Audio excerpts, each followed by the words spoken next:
Hello all Americans, I am Bill Bassar, author of the new novel 2020 Torn Asunder, a story about the shocking future of our country in the year 2020. That is, if we do nothing to save our Constitution.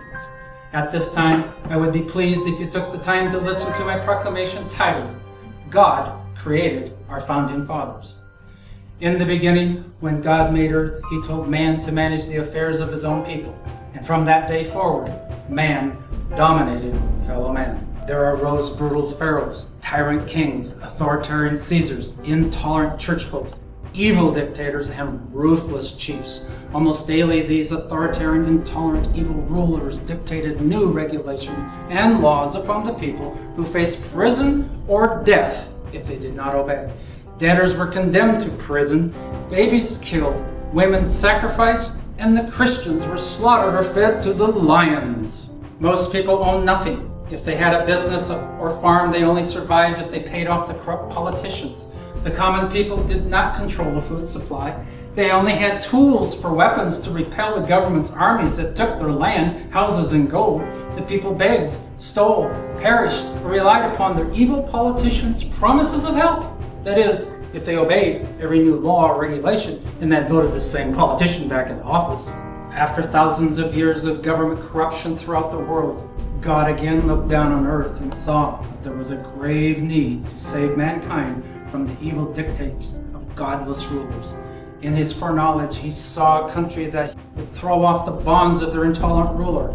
But he needed a few brave men that could change the world, and therefore, God created our founding fathers, who in 1776 declared the United States free from the tyranny of their king. There never had been a limited government ruled by the people. There never had been women, men, and children free to worship God.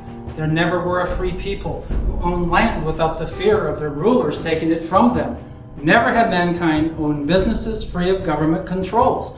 Never on earth did a people have the freedom to speak their opinions without the fear of punishment.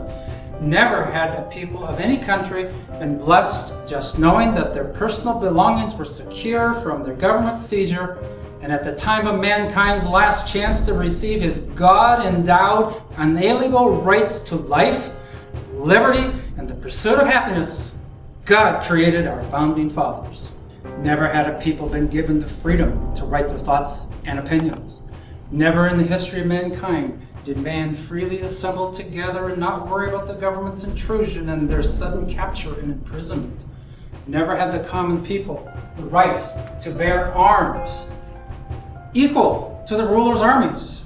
God knew he needed a free people to show the world how he wanted a government to operate, and he created our virtuous, God-fearing founding fathers, Thomas Jefferson, Benjamin Franklin, George Washington, Alexander Hamilton, James Madison, John and Samuel Adams, and many, many others.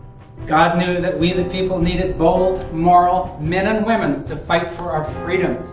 He needed wise statesmen to fight for the federal government that would provide the blessings of liberty. God knew that no government had ever functioned for the people's peaceful general welfare. He also knew that if there were no limits on the government's rule over the people, it would be evil men dominating fellow man again. Hence, God ordained our founding fathers, who created the Constitution with only 18 functions for the House of Representatives, with set duties for the Senate, with the President restricted to only certain powers, and the judicial branch of the government with definite limitations. And at long last, God looked down on planet Earth, and he was satisfied with the federal government. He, with the help of our fearless, moral, God-fearing founding fathers, had created the Constitution that provided the freedom of speech, the freedom to worship, and the right to bear arms wherever they went. Yes, God duly ordained the United States Constitution that our founding fathers knew needed godly leaders to abide by it. They knew it could and would be destroyed by immoral, corrupt, ungodly politicians. And it happened. In this year of 2013, God again sees that evil, corrupt, immoral politicians have thrown aside the U.S. Constitution and they dominate fellow man. Most of our politician leaders, corporate executives, bankers, teachers, and professors, along with the so-called free press, care only for their self-interest and social agendas. Most have joined forces with the judicial system that has also become corrupted by the socialistic ideology that becomes the rule of law based upon their whims and notions or arbitrary opinions. Thus, tyranny is accepted as the norm. Our tyrannical government orders manufacturers how to build their products. They overburden us with more and more regulations on farming and logging and fishing and hunting, and mandate what we can eat or not eat, what we can buy or not buy, and what we can sell or not sell.